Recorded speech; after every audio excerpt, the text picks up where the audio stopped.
இந்த ஒரு ஃபீட்பேக்கை பார்த்தேன். ரொம்ப ஹாப்பி ஆகிட்டேன். பிகாஸ் ரொம்ப ஹாப்பி ஆகிட்டேன். அது என்ன ஃபீட்பேக் அப்படிங்கிற நீங்களே பாருங்கள். என் குழந்தைக்கு 3 வயசு ஆகுது. இன்னும் பேசலை. உங்ககிட்ட இருந்து கொம்பு தீனி வாங்கினேன். இப்போ கொஞ்சமாக பேச ஸ்டார்ட் பண்ணுறேன் அப்படின்னு சொல்லிட்டு ஃபீட்பேக் கொடுத்துருந்தாங்க. ரொம்ப ஹாப்பின்னு சொல்லி ரொம்ப ஹாப்பி ஆகிட்டேன். அதுக்கப்புறம் பார்த்தீங்கன்னா அவங்க திரும்ப ஒரு 1/2 கிலோ ஆர்டர் போட்டிருந்தாங்க கொம்பு தேன். ஃபஸ்ட்டு அவங்க எப்போ ஆர்டர் போட்டிருக்காங்கன்னு பார்த்தீங்கன்னா 26 ஜூன் வாங்கியிருக்காங்க. திரும்ப நம்மக்கிட்ட ஒரு 1/2 கிலோ ஆர்டர் போட்டிருந்தாங்க. நம்ம பார்த்தீங்கன்னா 1/2 கிலோ வந்து 550 ரூபாய் கொடுத்துட்ருக்கோம். 1 கிலோ பார்த்தீங்கன்னா 1000 ரூபாய் கொடுத்துட்ருக்கோம். தமிழ்நாடு ஃபுல்லாக ஃப்ரீ டெலிவரி பண்ணிட்டு இருக்கோம். நம்ம கிட்ட கேஷ் ஆன் டெலிவரி கிடையாது. நிறைய கஸ்டமர் எங்கிட்ட கேட்கறது என்னன்னா, அப்புறம் இது ஒரிஜினல் தேனா இல்லை டூப்ளிகேட் தேனா கேட்குறீங்க. ஸோ நம்ம வந்து ஒரிஜினல் தேன் தான் கொடுக்குறோம். டூப்ளிகேட் கொடுக்கறது இல்லை. எனக்கு அது கொடுக்கணும்னு அவசியமே கிடையாது. நான் கொடுத்த நல்ல பொருள் தான் கொடுப்பேன். அது நம்ம கிட்ட வாங்கின கஸ்டமர் எல்லாருக்குமே தெரியும். அண்ட் உங்களுக்கு வந்து சுத்தமான ஒரிஜினல் தேன் வேணும்னா ட்ரை பண்ணி பாருங்கள்.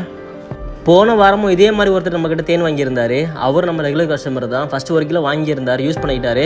அதுக்கப்புறம் போன வாரம் தான் ஆர்டர் போட்டார். அவர் என்ன சொன்னார்னா, அப்புறம் எனக்கு பைல்ஸ் கொஞ்சம் இருந்துச்சு ப்ரோ, இது சாப்பிட்டதுக்கப்புறம் கொஞ்சம் பரவாயில்லாமல் இருக்குன்னு சொன்னார். எனக்கே ஷாக்காக இருக்குது. எனக்கு சத்தியமாக எனக்கு தெரில. எனக்கு ஏன்னா தேனில் வந்து இவ்வளோ மருத்துவ குணம் இருக்கான்னு எனக்கு தெரியாது. பட் தேன் சாப்பிட்ட நல்லது மட்டும் தான் எனக்கு தெரியும். பட் இந்த அளவுக்கு மருத்துவ குணம் இருக்குன்னு எனக்கு தெரியாது. ஏன்னா ஒவ்வொரு கஸ்டமர் நம்மக்கிட்ட வந்து ஃபீட்பேக் சொல்லும்போது எனக்கே தெரியுது. நான் இது வந்து உங்கள்கிட்ட ஏமாத்தனையும் போய் சொல்லணும்னு அவசியம் கிடையாது. பட் நான் கேட்டதை சொல்கிறேன், இப்போவும் சொல்கிறேன். நம்ம கஸ்டமர் யூஸ் பண்ணி பார்த்துட்டு என்ன சொல்கிறாங்களோ அதை நான் உங்கள்கிட்ட சொல்கிறேன். நான் வந்து பொய்யெல்லாம் சொல்லலை. உங்களுக்கு இந்த மாதிரி சுத்தமான கொம்பு தேன் வேணும்னா ட்ரை பண்ணி பாருங்கள். நம்ம எந்த ஒரு கலப்படம் பண்ணுறதே கிடையாது.